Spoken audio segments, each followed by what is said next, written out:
Hi humans, Allison here with Blue Lion.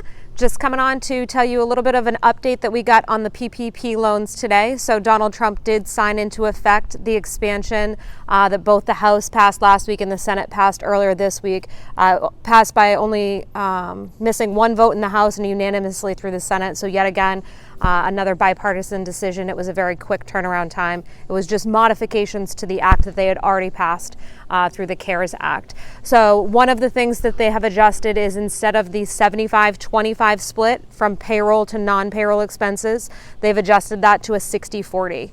So you must use 60% of your loan towards payroll expenses. The other 40% could be for the rent, utilities, and other expenses that are deemed eligible. But 60% has to be used for payroll.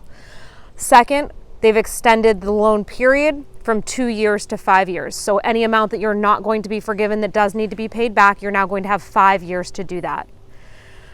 Next, and most important for a lot of small businesses, is the extension of the covered period.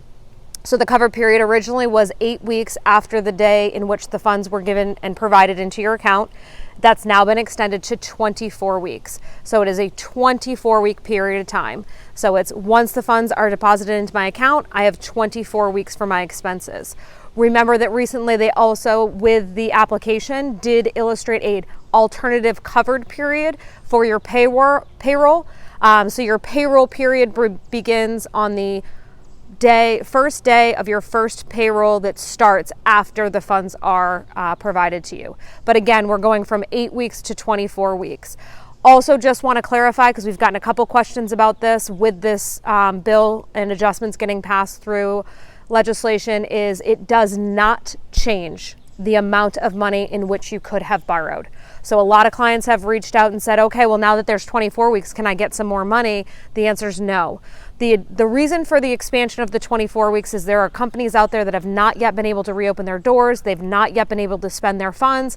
And so they're allowing for those establishments like salons, restaurants, some of the entertainment facilities to hold on to their money until they're actually able to start bringing their employees back. Or those companies that have a slow opening period where they're not hiring everybody back right away, it allows them the ability to do so.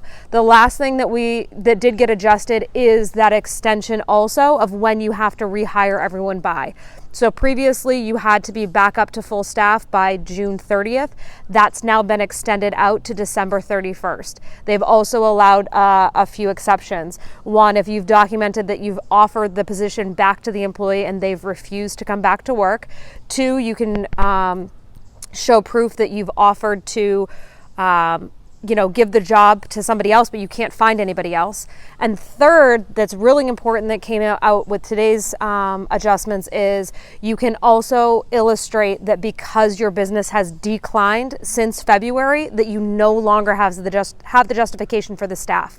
So let's say I was a restaurant, I originally had 35 staff, we're now going at 50% capacity. So 50% of the business I used to do is what I'm doing. I obviously don't need the same level of staff. So if I prove that I've had a reduction in the amount of income that I'm having and I no longer need the staff to support the business, they're also allowing that to be a justifiable reason to reduce your full-time equivalents and still be forgiven for the loan. As always, make sure you are liking and sharing our videos so your friends can be as smart as you are.